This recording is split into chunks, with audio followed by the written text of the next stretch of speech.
in the second game. I know you're wondering what happened to the first game. We had a lot of technical issues, but we worked it out, and that game will be rescheduled later on this week. But don't worry, as you'll still see the defending and reigning champions go back to back at a different date. Our production team has changed just slightly. Our observer is now a Bean, my co-caster is still Autumn, and First Night will be our production lead. Autumn, welcome back to the casting desk. I know you didn't get to speak a lot during the first game, but here you are. Your opportunity is in game number 2. Yes, I'm certainly excited for this one. I do not have experience with either of the teams, so this will be my first time seeing both AcaRa and Homeland Academy play, and I'm certainly looking forward to this one. What map will we be playing on? It's looking like we're going to be returning to Clubhouse, a map that all these teams are very familiar with, and it's going to be AcaRa Gaming versus Homeland Academy. AcaRa is going to be our first team that qualified here in Season 3, technically, or Season 4, however you want to look at it. So they're going to go against one of the teams, Homeland Academy, that had to fight in relegations. So it's going to be very interesting to see how these two teams stack up. And Homeland Academy, they obviously know they do not need any introduction. You love all these players. Every time I see or cast a game, it's always people spamming Navozo. And don't worry, your best friend Navozo is in the lobby and he'll be clicking heads. I can promise you that. Yes, I really love the gunplay aspect of Siege. Like, sure, it's really fun to watch people be strategic, but at the same time, you also have the potential to, with 5 bullets, change the entire course of a round, and hopefully we'll see some quite intense fragging coming out from both of these teams. Basically, what you're saying is you need 1 bullet 5 times, or 5 bullets 1 time, because you only need 1 to put it in somebody's head and end a round or end a player's life, put them in a 6-foot grave right now. But again, AcaRa Gaming is a loose cannon. We have no idea how they're going to stack up against HLA. But one thing that I will say AcaRa Gaming has, they have a lot of spirit. Obviously, you can't see the closed Discord, but what they're saying and they're talking and joking about in their private little DM here in Siege Cardinal Link in A is hilarious. So they have some spirit. I think that's going to translate over to their game. And if I'm going to draw a parallel, dare I draw the parallel to in control player? Well, that's going to be Defiance, a man that has so much personality on and off when he's playing. He Tachanka spawn peaks and it carries over to his Twitter. And if AcaRa Gaming emulates that one tiny bit, I think we're going to see some of that flair and passion when they actually dive into the lobby. But all players are ready. We're going to start our official first streamed game here in Season 4, taking place on Clubhouse. Now, a lot has been changing in Clubhouse. We've been seeing the Thatcher Maverick bans, but slowly but surely, it's been a Habana starting to sneak through, replacing one of those operators. So we'll have to see how that goes out. A lot of teams are still probably not fully changing their strats over to banning a secondary hard breacher other than just Maverick, but it's going to be a Monty talking about changing up bans. Not sure if that's exactly a target ban or if HLA just doesn't like playing against Monty, but we'll probably see a Thatcher come out here given that primary ban. But no, I'm going to be wrong twice in a row. It's going to be a Maverick. And if you're just tuning back in, Echo is no longer on a quarantine ban, so he has a potential of taking a ban, but we're probably also going to see a mirror filter out on through. But I'm 3 for 3 on the wrong department, as it's going to be Maestro taking another nap. He's going to find himself in jail. Will I go 4 for 4 and be incorrect? Valkyrie's a strong ban as well. We'll have to wait and find out. A lot of deliberation coming in by HLA. They seem to be just as discombobulated through the ban phase as I. But final deliberation is over, and it's going to be a mirror. At least I get one of them right here in the start of Season 4. Yes, that Maestro ban is quite strong. Typically, you see either Echo or Maestro get taken out on Clubhouse, given how strong the anti-plant factor is. And it looks like they thought Maestro was more of a nuisance, so we might be seeing the IQ being brought a lot, as she is a direct counter to Echo. But Thatcher is in play, so that's another counter for Echo they do have on the board. What I find very interesting and something that you bring up, one thing that was very nice about the Echo ban was the fact that, again, that N+1's roster, that or one N+1 spot that you have in the attacking lineup was essentially free, which means you didn't have to run an IQ. But now that Echo has potential of being played, that's going to change up your attacking lineup. Most teams, and we can see AcaRa already doing that, they're going to run both an Ashe and a Zofia. The reason behind that is simple. You need to do vertical destruction to relinquish the player who's most likely going to be bandit tricking. Now, it's not technically going to be a bandit trick. It's going to be a kite trick facilitated by Beezer on that mute. So we're going to see the attacking lineup. They're going to have to flood through stock, take control of bar as well, and then utilize that vertical destruction, which means Homeland Academy is going to attempt to get an early pick. And when you have a player like Novozo, it's definitely possible to grab a free early pick. Yes, and that really shows the synergy of the mute and the Kaid, because in order to get that wall, you can't simply just ADS burn, because the mute can just keep placing down jammers and the Kaid can keep throwing electric claws, because in total you have 5 pieces of utility you can throw at that wall. And it just prevents the Thatcher from just burning all of his stuff on that wall to get it open, given how important getting that main CCTV wall open is. But what I will find interesting is we won't see a rotate inside of the top of... I'm not sure what it's I'm blanking right now. The Rafters, top part of bar. 51. Yes, rafters. We will not be seeing a rotate, which typically you see one there. And as you said, Chili's will be pushing in extremely early into lounge in order to get that vertical destruction off. We will be seeing Thermite repelling up to the wall. It looks like they're preparing to neutralize any anti-breach and try to get that open. The horses are fully out of the stable, and they slowly have grabbed some map control in their name. They have stock, but that's not going to be enough to fully execute. And you can see Wubs a little perplexed why he can't open up this hard wall. He's going to wait for some communication to his teammates, and the wall will be opened up surely and quickly. We see Merc actually rotating somewhere near stock. I think he just rotated to new blue now. He had the potential of grabbing a frag, but it's going to be the Thatcher attempting to grab a player sitting in top rafters. Shots fired, but not landing anything as the time being. The attackers trying to grab plenty of information, determine where they want to make this final execute. Clouds knows that there's a player sitting right above him. He's going to have to get aggressive, and here comes the aggression right now. Flashbangs go out, but that's going to get grabbed by Wamai Pancake, and those aren't going to be as affected as desired. And there's also ADSs there to facilitate. All 3 flashbangs has been burnt exactly for free, but there's plenty of utility continue to be yeeted by the attacking lineup. Yes, those magnets and those ADSs really help change the course of that round. And we'll see the Jaeger nearly get off a flank, but unfortunately he will be taken out by Chili's. Warrior will find one of his own. That's Anarchy off the board.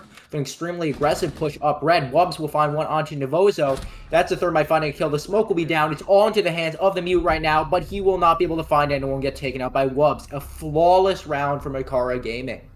A hard crash on site as the attacking lineup swarms and stuffs out all the defense of HLA. They look perplexed by the aggression that AcaRa Gaming brought, and this is something unusual for HLA. They're a team that dictates the pace of the round, and in this case, it was purely AcaRa. And AcaRa did a wonderful job. They did the little things correctly. We talk about how important this checklist is, and every check that AcaRa Gaming did was perfectly in their execute. You can see the coordination and synergy already being brought out. Now, HLA was a little timid, and again, they haven't played, at least on a live match, in about 2 weeks. So maybe they're just trying to dust off those cobwebs. And to dust off those cobwebs, they're going to hop over to their secondary bomb site here on the basement. Yes, I find it extremely surprising that they decided to change up that site so quick. Typically, you see teams give a site 2 tries, but it looks like they might be more confident on that basement defense. And they do have the impacts on the Legion. I'm assuming they're not going to use Vigil's impacts to impact trick, but hopefully that will be able to at least somewhat counter the effect of the Hibana.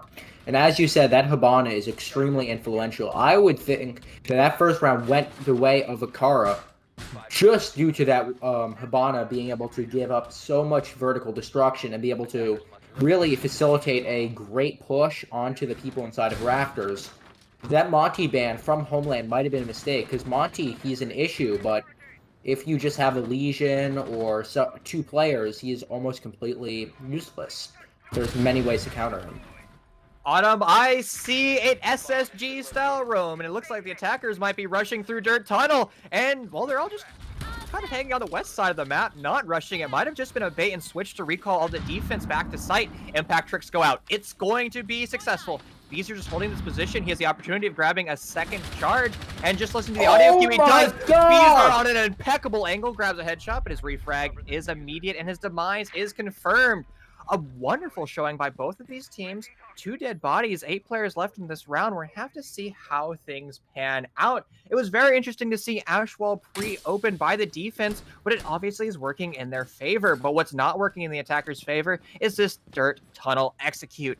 All those Legion goo mines are going to be giving away Warrior's position, a player who is absolutely instrumental. And here comes a crash on site. Anarchy finds one. He finds a second kill, a brilliant headshot, and the attacking lineup is starting to crumble. It's a 2v4 with plenty of seconds left in this round, 100 seconds to be precise, but it's going to be Wubs finding his second kill in the round, but the deep flank by Merc is going to claim another headshot. It's now a 1v3 with, again, only 100 seconds left in this round. There's plenty of time to execute. And honestly, if you're an IGL, this would be a perfect opportunity to take a technical timeout. But it's going to be Wubs attempting the ace right now. He finds some shots, does 50 damage to Merc, but not enough to confirm. He's trying to get a cheeky wall bang and seeing if a player will rotate back into him. But again, we have God vision, and we know that's not the case. Wubs is going to be rotating away. Will he hop into Dirt Tunnel, or will he take this technical timeout? 90 seconds to find out. Pardon me. Well, he does have the Bulo charm, even though this doesn't look good for him. Everyone knows it adds plus 10 aim and 50 chance to crit. So he does have that in his favor, and we'll see him slowly marching towards that dirt tunnel door. Legion is off the... Actually, no, Legion is still on the board, and he'll get hit by the goo mine, and he will just get absolutely slammed by Nivozo with the SMG-11. Terrible place to find yourself in when you have a Legion mine in your foot and one of those new proximity alarms calling out your position. And unfortunately for Fragmite, who made the evolution into that Fragmite, was, well, felled for free. A valiant attempt by Wubs, the hard support player, but a 1vx and a 1v5, if you want to be technical, is a difficult hill to climb out of. And HLA did a wonderful job of that site. Now they have a big debate. Do they return to CCTV, a site that they were a little shaky on, or will they hop over to Gym Bedroom? Well, we can see through the overlay they will be going to Gym Bedroom. And this is a site that can be very unique. The whole goal behind this site is to grab utility. And the utility you want to grab is not only the projectiles that Ash and Zofia bring, but also the multiple hard breachers that they could bring. But the problem for AcaRa Gaming is they're only bringing a Thermite. And if HLA elects to do a cash hold, and just judging by where Beezer's shooting, it will be a cash hold, the attackers won't have enough hard breach to complete the execute. I'd like to point something interesting out here. Castle, last round, he brought the proximity mines. This time, he's brought in the bulletproof camera. So it looks like instead of going for passive utility, they're going for a more active, more anchored down playstyle. Really just trying to hold down areas given the presence of that camera, because then they're going to have to dedicate someone to watching it. So I think we're going to see a lot more passive of a hold here compared to that more SSG-style roam we saw last round. And those prox mines, those were a huge factor in that last round. It meant not only if the Legion had died, those prox mines still would have been up, and they still would have compromised that Thermite position. They're such a strong gadget, but in this case, the bulletproof camera makes more sense for a more passive playstyle. Going back to the point I was making earlier, only bringing the Thermite, this means you won't be able to detonate through the CCTV window. But the one thing you have going for your side is you have a lot of breaching charges to open the castle barricades that's directly on those south windows, and you can hear those audio cues going. But the next hurdle Chili's are going to have to find is he's going to have to start burning ADSs. And also there's an M590 sitting close in that corner. If he gets too aggressive or shows too much of his body, he will be punished by buckshot. But there goes that castle barricade, which means Thermite will be able to execute. No! He just shot one of his lifelines, a huge blunder, and there's the mistake right there. He wasn't prepared for that utility, and he's going to waste all of his utility, which means Warrior's going to have to rotate over. But Warrior finds himself in a gunfight, taking a lot of damage. He will be sneezed on if he gets shot one more time. Oh, that is nasty. An absolutely great nitro from Nivozo. A perfect call-out from his teammate onto the Ash, confirming the kill. Unfortunately, Clouds was standing a bit too far back, or we could have seen an absolutely legendary double nitro there. The smoke playing so aggressive on the window, and he'll get punished for it, with Skur4 finding the kill. The wall will be open. Having only a Thermite might have proved an issue, but they still managed to get the wall open scot-free, given the fact that Nivozo was on the roam. And Sure, that Nitro pick was beautiful, but is it worth the cost of losing that wall? That is a question that we'll have to find out if it was worth it for Homeland. But Chili's will find a masterful pick on the window. That's Merc off the board. Navozo, though, an absolute masterful fragger for picking up another one. Both of these teams putting on a masterclass and showing why and how they're so good. All their T-Hunts are paying all the dividends in the world. But it's 50 seconds left in this round. Who will succeed in this execute? You can call it the calm before the storm as everyone takes a deep dive before the plunge. And here's the plunge as gunshots ring out, and it's going to be a fat 2K coming out by the Legion. It's now a 1v3. His position's known. He just dropped into Logi. How will this pan out? You can hear lots of gunshots and lots of bullets trained on him. He lines up the headshot, but no, it's going to be a huge triple K, and the Legion is just so powerful. Yeah, as I had hoped from this game, both of these teams are very strong fraggers, and most of the rounds we've seen so far have been determined by frags, making an absolute blast to watch. I am just having so much fun right now. It's just going back and forth so fast. You almost get whiplash from watching it. That early Nitro and then those picks on the window with the Legion whipping out a quick double. It was just insane to watch. Just trading around and around over and over again. We'll be seeing the Thatcher being brought as we head back to CCTV cash. A very rigid lineup for the most part for both of these teams. Now we can see a linear lineup coming out by the defense per their site. So we're going to return back to the same lineup that they round here in round number 1. The one iteration, though, was there was a Kaid in round 1. Now it's going to be a Bandit filling that role. And speaking about round 1, it was a unique attacking lineup. And again, that was AcaRa's only round win, where they had this very aggressive execute immediately. They did basically the pincher maneuver that everybody likes to call it, where they have multiple avenues of attacks. I like to call it the crossfire meta, where you basically set up about 5 crossfires in this case, and you funnel the defense into the choke points, and then they get felled for free, which is exactly what happened. So we'll have to see how HLA adjusts this out. One of the curious things about round number 1, as I believe it was Navozo playing the Jaeger in this round, but now it's going to be Merc. He had an opportunity of shutting down the attack when he was hiding in New Blue. But instead, he got so aggressive, pushed up to Oil Pit, and got felled for free. So hopefully that one small mistake doesn't compound like it did in round number 1. Yes. What I find surprising is we haven't seen Goyo be brought out at all. While the nerf of him from 3 shields to 2 shields has hurt him quite a bit, that Goyo is still a highly influential operator, given the fact that he gives you 2 more shields to work with. And he has a very interesting weapon, the TCSG. Sadly, not as good as it once was, but still a very interesting firearm, as well as the Vector, a very strong primary.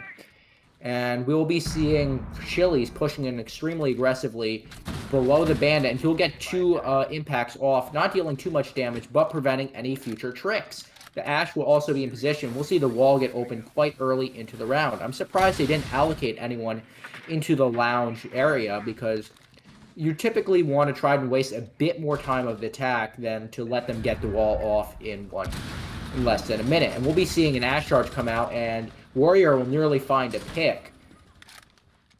Quite a strong round from him so far, just getting that early control of lounge along with the Sophia. It's a 4v5 here, but plenty of time for either one of these teams to successfully execute. It's going to be the attackers. They have to deal with this one player hiding in rafters. They did a wonderful job of executing on him last time. We're going to have to see how this pans out. No more flashbangs for the attackers, but who needs flashbangs when you have guns? A huge 2K comes in, but XL immediately punishes that back. It looks like Fragmite was starting to warm up, but he's now in a 6-foot grave. But Warrior can keep on this train. He's going to find his second kill of the round. It's going to be Beezer stuck in this 1v4. He's in a horrible position. He's going to have to attempt the Nitro Cell from below, and he's rotating there below. But it's not going to happen. It's just going to be a little too late. It's going to be a 1v4 post plant, and the SMG-11 is a terrible gun to use in this situation. Also, when you're sitting on 24 HP, it's not going to matter how much HP he has when Chili's is sitting on the blue window and punishes Beezer's rotation. Yes, that is certainly true. That early loss of lounge control really punished Team Homeland. And it seems like they're really struggling with this CCTV bomb site, with them having lost it 2 times in a row. And they'll elect to go to Church Arsenal Room as they managed to win that site quite confidently last time. And we'll be seeing Goyo be brought for the first time in the match, as well as Echo. No, we'll actually see Elysian being brought. Quite a strong operator, but honestly, I'd have liked to see the Echo, as it is interesting to see an operator with such a unique kit in play. And we'll see him 6th pick too, so I guess I'll get my wish. Curious setup. Now, so when we were here in round number 2, they ran the true SSG style roam to a T. All 5 operators of the original SSG style roam was utilized. But here, it's just going to be a more linear hold. I don't want to call it necessarily a turtle defense because they're going to have anchor points both in Dirt Tunnel as well as New Blue. You can also extend down to Oil Pit, but the problem with that is you can get isolated and pinched by 2 different angles of the attacker's grab garage. So it's going to be just a little bit more of a traditional style defense here in round number 5. And to build on your point more, Goyo's going to be an interesting factor. He's also bringing that Slug Shock and the TCSG. There's a lot of great avenues to place Goyo shields. You can place one here on the drop, so as soon as the attackers fall in, they immediately get burned, or you can put it where he currently is to stop Dirt Tunnel. That basically means Dirt Tunnel will be asphyxiated for about 15 seconds while that shield persists. So it's going to be on the attackers to do a wonderful job on their time management, because if they do a last-ditch push, they're going to find themselves in a world of hurt. But they're doing a good job of setting themselves up early by opening up Dirt Hatch. I'd like to point out something interesting. They elected to both bring the Echo with impacts and the Kaid, so it looks like they're really going to try to secure those hatches, make Thatcher waste those ADSs. So I think they're trying to go to burn as much of AcaRa's utility as possible before they execute onto the site, so they could potentially have those Echo drones up, those Goyo shields up, all sorts of strong utility. Something got a bit caught in my throat, and we'll see Kaid impact tricking the hatch as we speak. Those Goyle shields will definitely help waste time, and it looks like Warrior and Chili's are burning through most of their breaching gadgets. 2 Zofia charges off the board. We still have 2 Ash charges to work with, so they might be able to neutralize some of those Goyle shields. And Kitchen Hatch will, in fact, be open, but most of Hibana's pellets will be gone. Actually, no, she still has 2. Some thermites have been utilized, as well as those Hibana charges. We're going to have to do a little bit more if they want to be successful here in round number 5. Moto and stock hatches remain hard, and that's going to be a focal point in this round, because you're going to be able to stop the rotation of the attackers as well as the defenders, because holes work both ways. But the 6th pick is starting to work very well for the defensive lineup of HLA, as going to provide a lot of information that he's being rushed by 2 players. It's going to be interesting to see how this gunfight goes down. It's going to be ACOG versus no ACOG, as Anarchy takes a lot of damage off screen. Here comes Ash pushing up, but she's going to aim at a prone angle, but we know Exile was standing up, and he's going to punish the aggression of the Ash. 60 seconds left in this round, and it's, well, 9 players left breathing. We're going to have to see how that continues to pan out as the execute continues to go underway. Close shields being opened up, as well as Ash spot, which means the attackers are most likely going to go for an Arsenal take, as Wubs, the Thermite, continues to pop off. The top fragger, who finds himself in all these gunfights, does a wonderful job. And here's Chili's with map control as well as control of Arsenal. The vertical destruction is working so well for the attackers.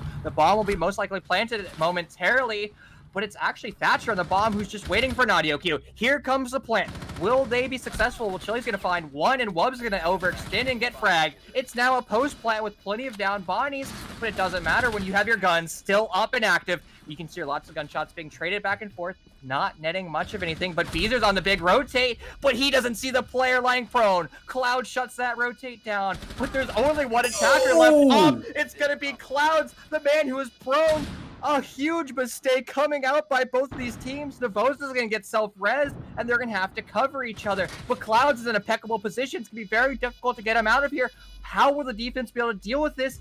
Wubs is going to be dead right now, and there's the big flank. Merc on a quad kill. It's going to be a confirmed defuse, a wonderful coordination that almost worked for AcaRa, but sadly HLA showed up big with Merc. Yes. It was so close, but it didn't really have to be that close. They did have the impacts on the Echo, and really that kitchen hatch control was influential on this round. Really just providing a lot of angles for the attack onto site and getting easy free picks from it, as well as being able to go for the defuse. While it is valuable to have that Echo control the dirt tunnel, I think it would have been more valuable to impact trick the hatch and have someone else watch that dirt tunnel, as that would have mean that the attackers would have less hard breach potential. And as you all know, Clubhouse is really one of those maps that's determined by how hard breach is used and which walls are opened. You always have the choice of, let's say we want to go for church or kitchen hatch or even blue. So that hard breach is hugely influential on this round, and I don't think Homeland wasted enough of that, and that's why that round was almost so close.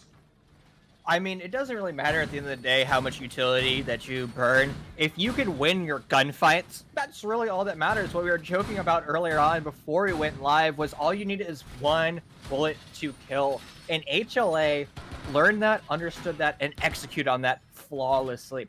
And I just want to give them, I want to return back to that for a quick second. The retake that Merc had is pretty much a guaranteed lose. You should never win those retakes. But the only reason he won that was, well, because the poor attacker in that situation, it was Clouds, was stuck. Do I challenge the diffuser or do I challenge the player rotating? And unfortunately, you have to go with target prioritization, which basically means the player who's going to shoot you is the biggest target, and thus you have to shoot. Because the diffuser is stuck there for 7.5 seconds, which is plenty of time for you to execute upon that one player who's getting aggressive. And speaking of aggressive, it's going to be Warrior pushing into CCTV. Let's see if he'll get Nitro in the same way again from Nivozo. He won't be as low on HP this time as he pushes into that position. And we'll see that Bond be hugely influential with a narrow hole getting opened on the floor. That's an angle the attack can use to pressure the Legion, who's right now hiding inside of Cash on top of the desk. And this should be an easy pick for Warrior if he has a positional callout. And we'll see the pings come out. But no! Exile will find Warrior with the SMG. What's Legion's SMG called? I'm sorry. The T95? T95, yes. It's one of the, not the best guns in the game, and we'll see Hibana go for the wall again, but that should be another easy counter from Exile. Not sure exactly why he went for that. No, it looks like he used it as a distraction, and the impact will have missed, so the wall will be open, and he will have taken out Exile. That's a Legion off the board quite early into the round, and Skur 4 will find Nivozo as well. That's the Nitro off the board, but Warrior is already dead, so at least this time he wasn't taken out by an absolutely nasty Nitro. We'll see Chili's trying to pressure the person inside of Logi. We're seeing Wubs the Fragmite outside of outside of the breach, hoping to push into maybe main stairs or gym. You know he's nasty with that gun, so let's see what he can make happen here. Typically, you don't see Thermites on such aggressive positions, but knowing it's him, I'm assuming he's probably going to sprint in full tilt and find 3 to 4 opening kills. But no, Bizarre will find Wubs, but Chili will use that to find a double kill. Absolutely nasty, leaving it all into the hands of Anarchy on the castle, and Anarchy will find one. That's Chili off the board. The diffuser is going down, but he's in the position to flank, and he'll find the kill. 1v1, Anarchy versus Clouds. It's all down to now, but he doesn't know where he is. He sees him on the window, but unfortunately, Clouds doesn't manage to confirm the kill, and Anarchy with the UMP, considered one of the worst guns in the game, will find the kill. He got so lucky there that those bullets whiffed by him, and on the reload, he managed to find the kill. Anarchy turning Rainbow Six Siege into a new and recreated Anarchy server as he does a 1v3 clutch and some nice camaraderie between these players as nice shots ring out. And that's what I like to see. Let's talk about that last attack execute. Well, it started off with the AcaRa doing a wonderful job of their utility. They utilized 2 hard breachers this time and executed flawlessly on the CCTV cache side. Now, Exile also did a wonderful job. He got a pick and wasted 90 seconds. That's more than what you can say when you're on an island like that. And then the attackers swarm site. They got all their frags they needed, but the one frag they missed was Anarchy on that beautiful retake. And the reason for that, his 1v3, was exactly that. He was presented with a 1v3, 3 1v1s. And that's something you can never be in if you're in a man advantage. You always have to be utilizing a buddy system and the refrag rule, because the moment you start spreading out and putting your players on an island, that's exactly what happens. You get 1v3'd, and we're going to be seeing that clip on his highlight reel on Twitter probably in about an hour. Yes. I find it interesting how Wubs had been used on that attack side with the Thermite so far. It was very interesting watching them basically throw away the Thermite after they got the picks the walls they needed. And you saw that last round, Chili, they just had Thermite push in, and after he died, Chili managed to get not just a refrag, but a trade up, taking out two. Unfortunately, as you said, they presented Anarchy with three 1v1s, and they lost a round. But that was a beautiful trade. That's like sending in a pawn to get a queen. A very smart decision, and it could have worked out for them if they hadn't messed up the late round. I love your big brain analogy, your chess analogy. Always is nice here. But it's going to be attacking lineup opening up dirt tunnel, but they're going to find an SMG-11 in their way. There goes the flashbangs. That's going to stun lock and flash them. But who needs that when you get wide swing? He's just going to retreat back down and utilize that shield. And that was Wubs, I believe, in that situation. The support player that's been fragging out, but an ill-advised rotate is going to take away 50% of his HP. But Exile is just going to rush on through. He's going to think better about that situation. He's going to inhale some of that toxic gas, and that's going to require him to retreat back, as mentioned before. It's curious that the attacking lineup is sitting so much effort here in dirt side. And it's, look at this. He's pushing up right now, but he's stuck in a crossfire. He has no idea where to shoot. And it's going to be Warrior claiming Exile's life. His aggression not paying off, as there's 90 seconds left in this round and plenty of time for either one of these teams to successfully execute. Well, I'm going to go back to the chess analogy there with Exile's unfortunate push-up on the smoke. Once you move a pawn, you cannot move it back. There are no undos.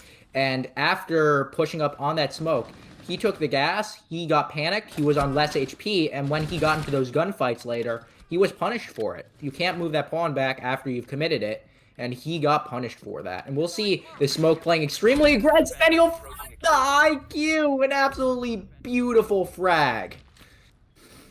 Well, the pawns continue to make big plays as the queens get shut down. We're going to have to see the final execute coming out by attacking lineup, and two of their biggest fraggers are off the board. When Exile and Navozo aren't playing, you're going to have to rely really big on your flex and support players who have stepped up big. But Beezer, he's the one that's been kind of the clutch minister throughout Season 3 of SCL. So it's going to be on him to utilize that 5.56 AR that he does. 30 seconds left, and the attackers are still hiding in kitchen, trying to throw their frag grenades and hope it claims a life. But here's the drop. Will Beezer's position be known? It absolutely is, as Cloud shuts that down as at T5, slams him into oblivion, screams lol with the SMG-11, finds another big kill, and it's just going to be Merc. It's going to have to be this L85 claiming 4 kills. It's a huge mountain for him to climb, but he won't be able to try it. He sees the head of one and immediately gets punished by Chili with an MP5K. Yep, Team AcaRa will get check and mate. They were left with only a single pawn on the board, and after that, it was just all over for them. There was almost nothing they could do. And AcaRa, they weren't willing to make the same mistake their opponent did on the attack. They managed on the defense, instead of offering 3 1v3s, 1v1s, offered 1 1v3, and they managed to win it quite confidently. I just want to say that smoke play was brilliant, and you can see that chat right now is really unhappy with that as they're kind of joking back and forth about, well, dare I call it the rat play by smoke? We'll call it the rat play. Well, that was brilliant. And sometimes the most important thing is to utilize plays that the opponents that you're facing do not expect. That's kind of why I hate the phrase rat play. Because if you're sitting in a corner and you find yourself, why is he there? Well, the reason he's there is because you didn't check there, you didn't utilize your utility, you didn't utilize your drone. So whenever you find yourself saying, why was he there? That means you made a mistake. And I think that's exactly what the comms were like for HLA. Why was he there? Why was he there? Because you found yourself droning in a bad spot. And those mistakes, and I don't want to keep, digging themselves into a grave, but they start to compound. And we've seen HLA's mental fortitude start to falter when they get pressured and make mistakes like that. Yes, and if you don't mind me going back to the chess analogy yet again, you really have to watch that positioning. If you don't position your queen carefully, it could get taken out by a bishop or a pawn even. You just have to be careful and make sure you're not getting baited into something that you will get hugely punished for, as that IQ did, tossing out a drone right into the path of that smoke. Autumn, you should stop casting with me immediately. All I do is make race car analogies, and all you do is make chess analogies. So we're the worst duo casters in the history of the universe because all of our metaphors people aren't going to understand. But what they will understand is the attacking lineup coming out by HLA is they're going to have to open up this CCTV balcony. That's going to be the first check mark they're going to have to be. But Chili's is actively bandit tricking. Those EMPs might work out in his favor, but he has lots of audio cues to work out for them. You can hear the thermite charge go off, but I think it was just grabbed. No, Chili's makes a blunder, and he's going to be unsuccessful with that bandit trick. Yep, that was certainly quite the opening move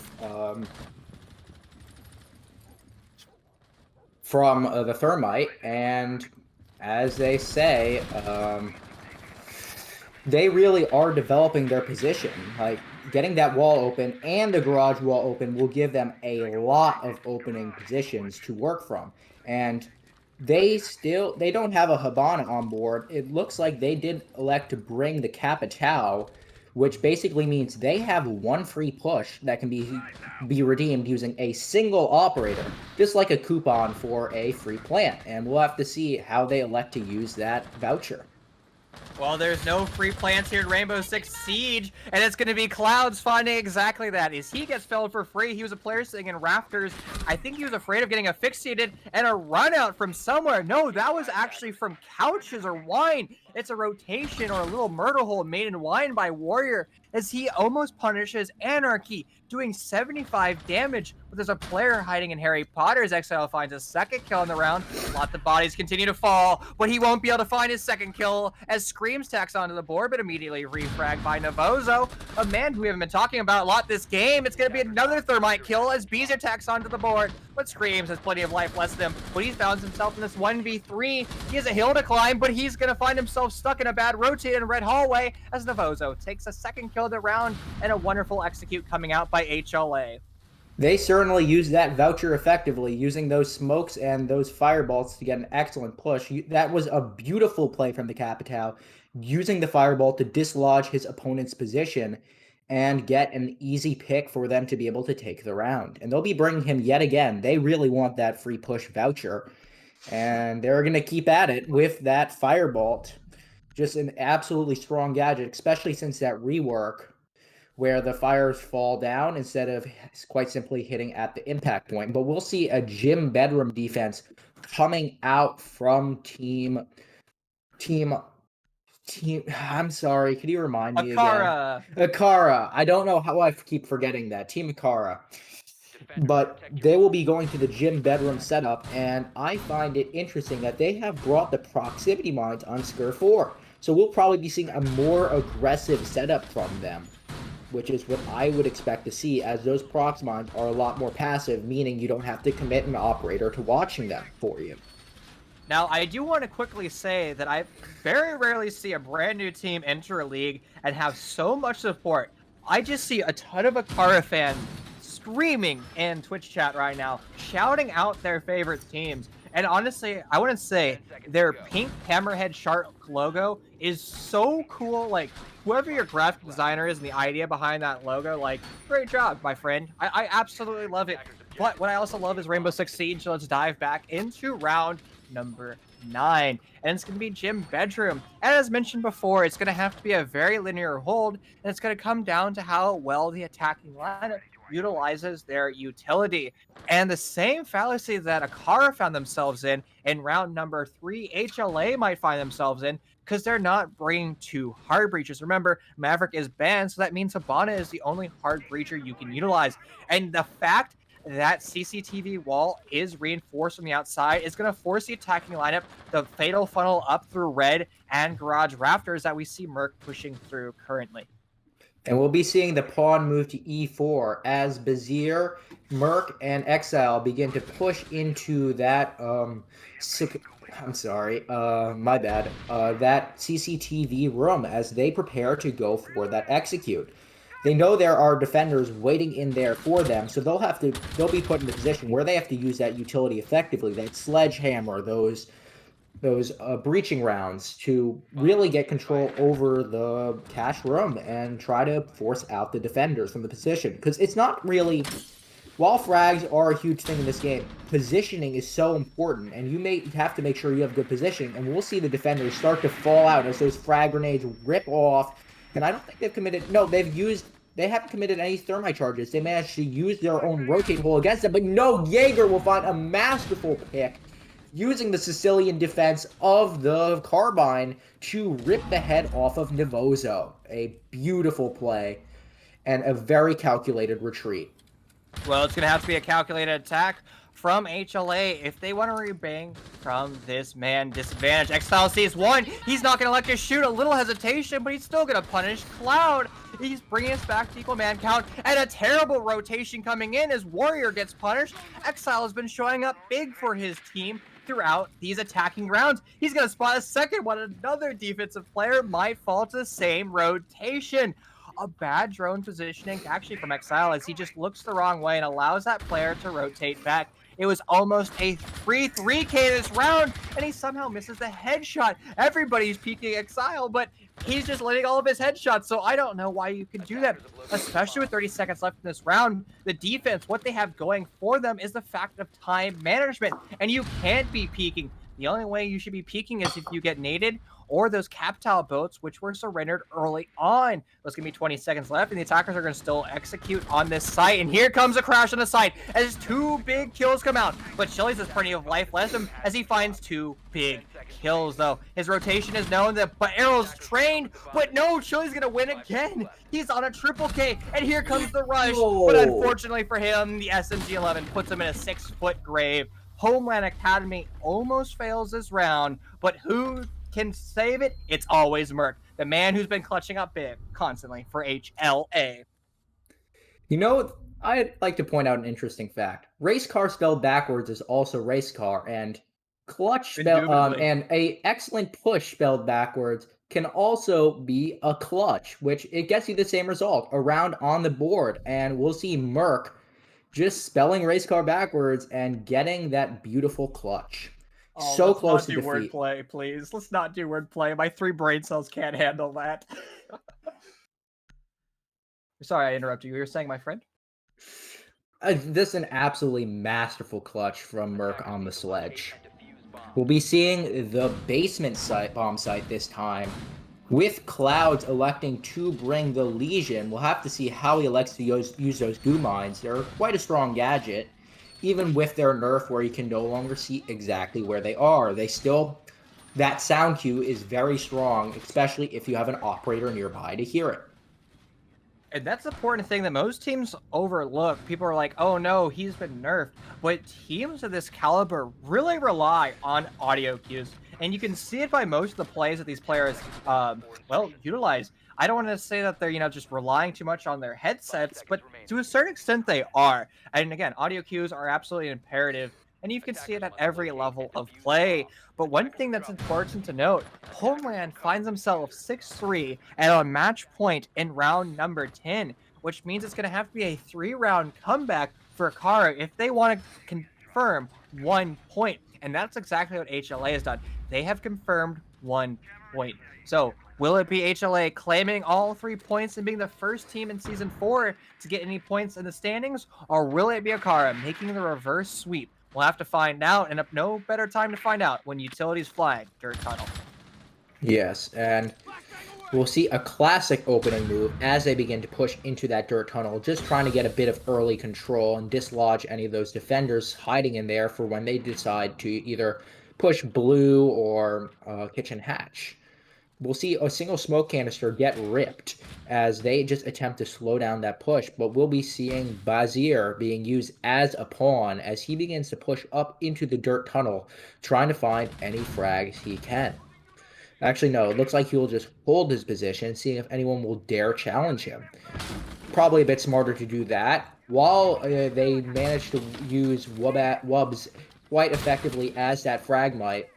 they still haven't gotten the walls they need open yet, so it makes sense to keep him alive a bit longer. And it looks like he'll have elected to rotate out of that dirt tunnel, instead sending in Sledge and Hibana to do the dirty work of tearing up the floor. But Clouds on the Legion will find one, shutting down Exile inside of dirt tunnel. Looks like he has been captured and taken off the board.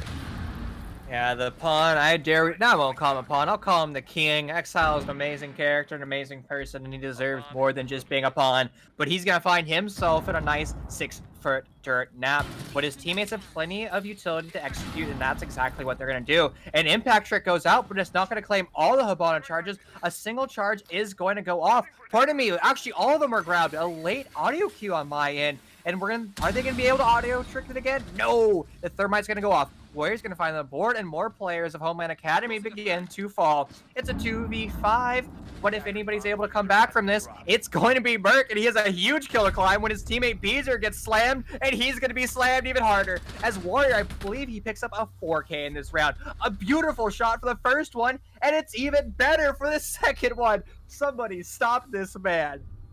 An absolutely beautiful 4K from the Jaeger. His positioning was on fire. He just let those heads walk right into his reticle. An absolutely legendary play, but of course, thanks to the calls from his teammates. It's never a solo game when you see those amazing 3-4Ks. It's always thanks to those teammates giving out the calls, and we'll be seeing the clash here from Sir 4. Let's see if this is just a sixth pick in order to throw off the attack, or will they commit it? No, they'll instead bring the castle for a gym bedroom defense.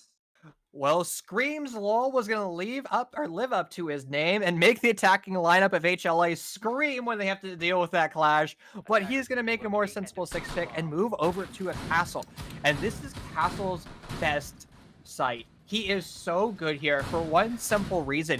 He requires the attackers to burn utility. The one thing is, though, they're currently running a Sledge. So those castle barricades, if at least put on those windows, won't be as instrumental.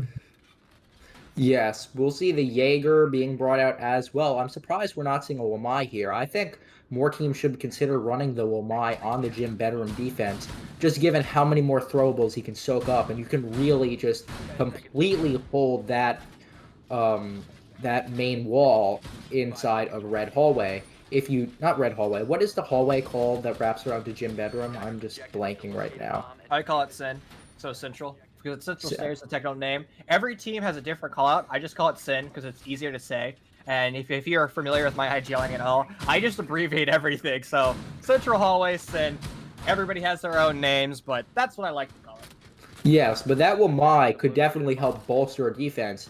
And we'll have to see if AcaRa can pull one out of the hat here, because they still need 2 rounds to get it to 1 point to secure themselves a point on the board. We'll be seeing an extremely aggressive cash room hold.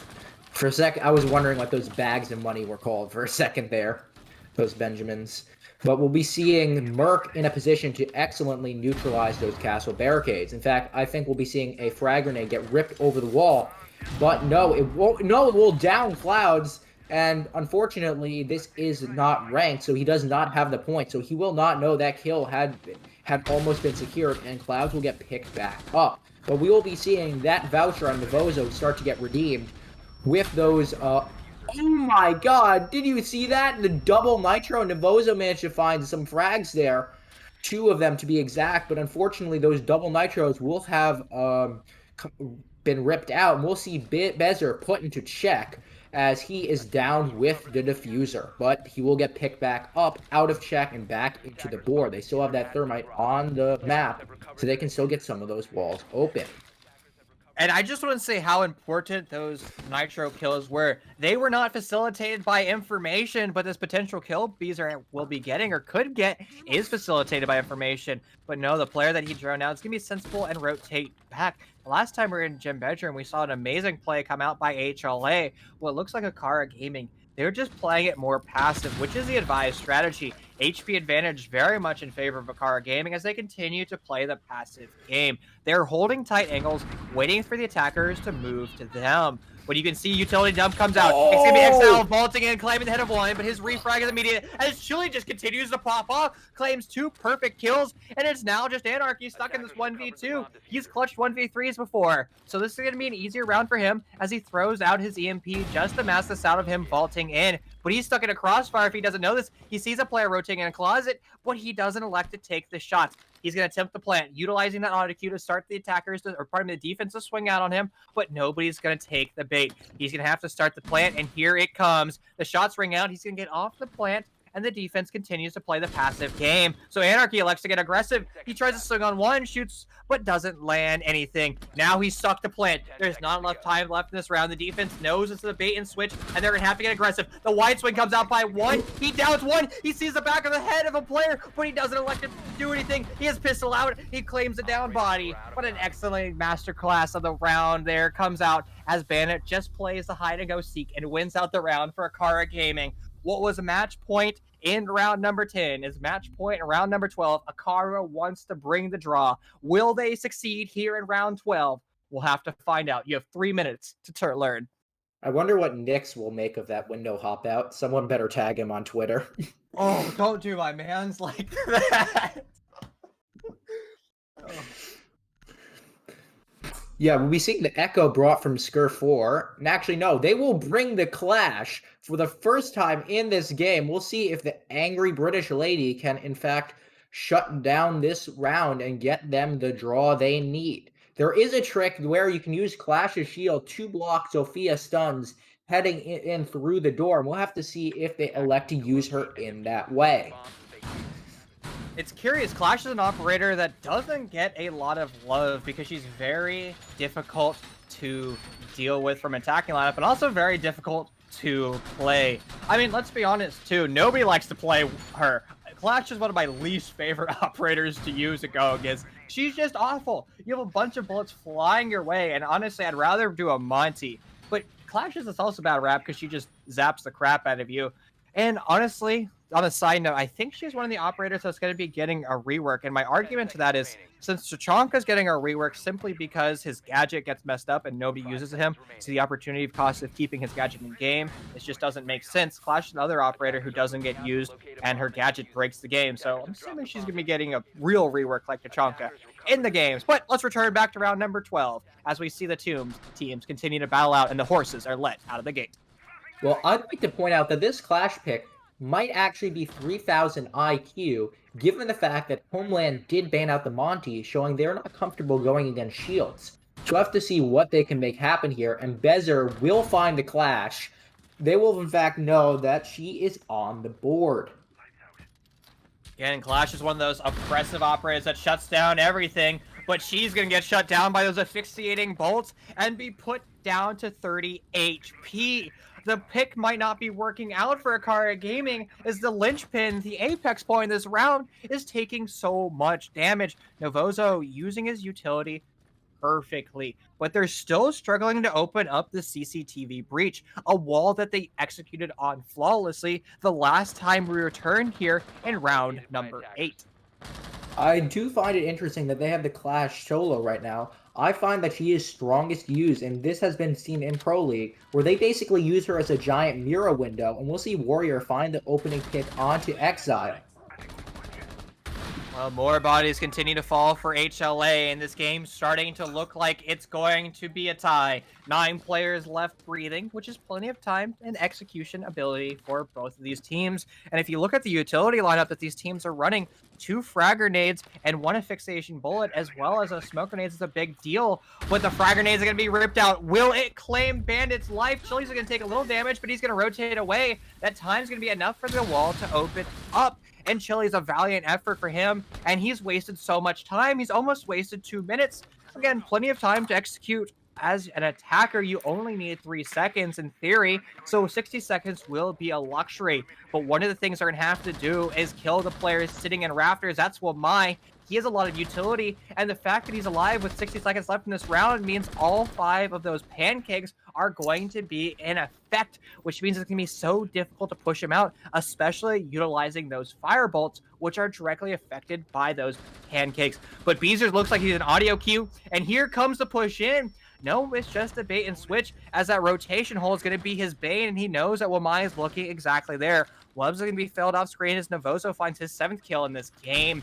And here comes the execute. Smoke grenades are momentarily. Will it be a successful execute? We're going to have to wait to find out. And no, the Nitro Cell claims a kill, and here comes a flurry of kills. The 1v3. Warrior's gonna have to pill up big. He's gonna have to live up to his name, but he's stuck here. He hears one, he finds one. That's 2/3 of your job done. Or pardon me, 1/3 of your job done. A player's gonna rotate over to Rafters. Actually, both of them are in Rafters. This bomb defusal will be nearly impossible, but he showed up big once before. He's gonna get wide swing by Beezer and punished by that 5-5-6. It's gonna be a Homeland Academy winning the first game of Season 4 of SCL. A masterful game and a very valiant effort coming out by one of our newest teams here. AcaRa Gaming should have their heads held high because they have a brilliant future here in Siege Cardinal League.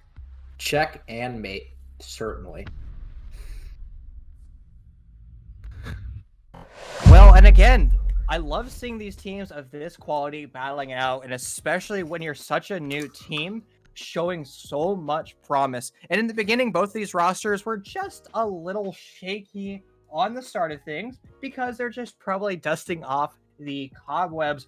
Momentarily, we'll be waiting for an interview. But Autumn, tell me about that game. Did you expect it to go all 12 rounds? Well, as I said at the beginning,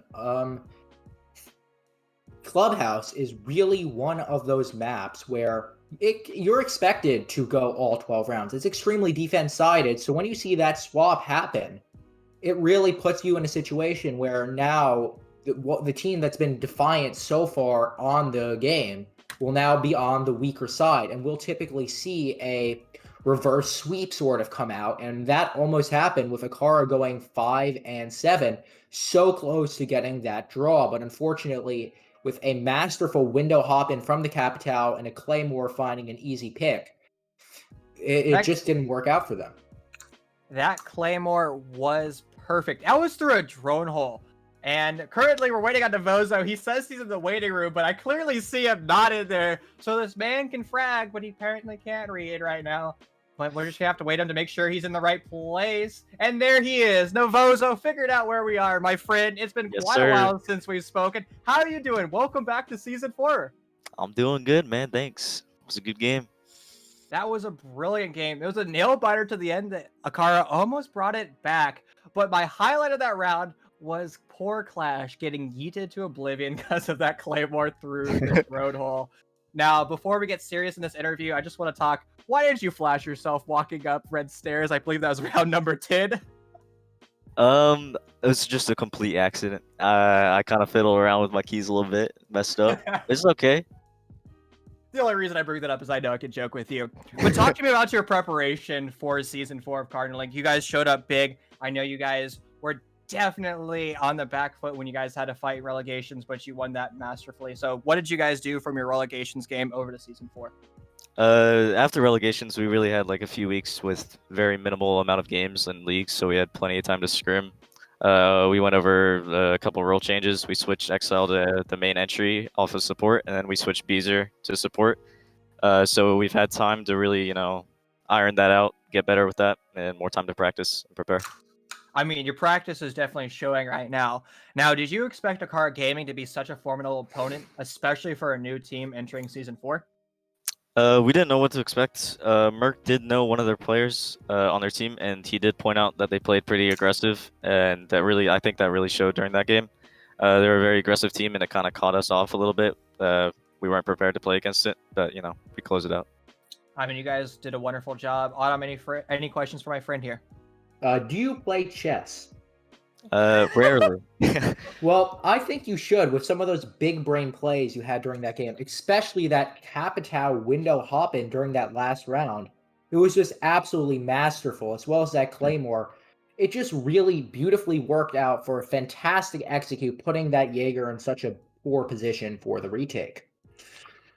Yeah, that round really started off bad for us with losing the opening pick, and we couldn't get the wall opened up. We got one thermite charge bandit trick, so we couldn't get garage, so we had to just pull something out that we weren't really comfortable on, and it ended up working out.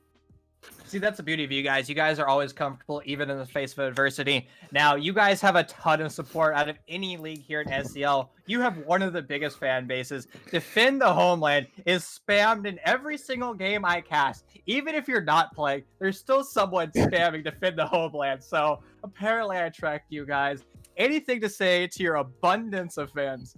You know, we love the boys that support every game. There's always somebody in chat supporting us, so we really appreciate it. Helps us out. Novoso, it's always a pleasure talking to you. I look forward to interviewing you in the future, hopefully next week in the second game. But until then, my friend, I will see you then. All right, thanks, man. Peace. Peace. And ladies and gentlemen, thank you for tuning in to our first play day here of Season 4 of SCL Autumn. It's been an absolute pleasure casting with you. Any parting words before we wrap things up? Y'all should give chess a try. Well, that's the motif of today. Chess is the best. And again, we apologize for the production issues we had in game number 1. But don't worry, that grudge rematch will still be taking place. We're just debating on the time that will happen. And that, again, is Unreal Nightmare versus In Control Nation. And if you love us here in Siege Cardinal League, we also host bi-weekly tournaments, and you should check those out, participate. We'd love to see you guys there. And maybe, just maybe, I will cast your game. But until then, it's been an absolute pleasure having you guys show up today for Season 4. Your production team, your observer was a bean. Your lead producer was First Night of Knee. Our stat analyst is Simple Kanto Ufer. My co-caster for the first time was Autumn. My name is Chief Orgorthang. It's been a pleasure. Stay safe, stay well, and we'll see you tomorrow.